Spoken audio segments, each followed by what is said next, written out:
I would be willing to argue in court that the type of pastel paper you're using is more important than the quality of pastel sticks. I don't know why I would need to argue this in court, but I would be willing to do so. Soft pastels are a dry medium, meaning you can't take the pastels and mix them on a palette together to create a new color that isn't in your set. If you want to mix a new color, you have to layer the pastels on your paper and blend them together. If you have a really robust paper that can handle a lot of layers, like a sanded paper, you can do a lot of layering and create a lot of different colors and textures and get different effects in your painting.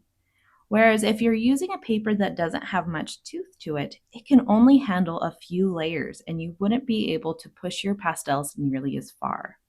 That's why when I'm testing out soft pastels, I will test them out on multiple papers.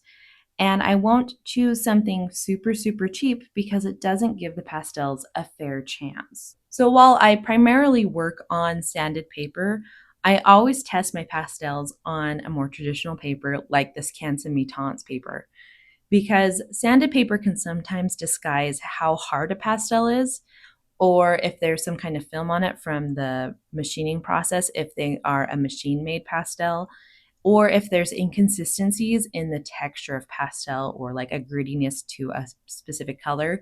I notice it a lot more on this traditional paper versus the sanded paper. Today I'm testing out the Paul Rubens 48 set of soft pastels, and I did test them on multiple surfaces to see how well they performed. The full demonstration and review of these pastels is now live on my channel.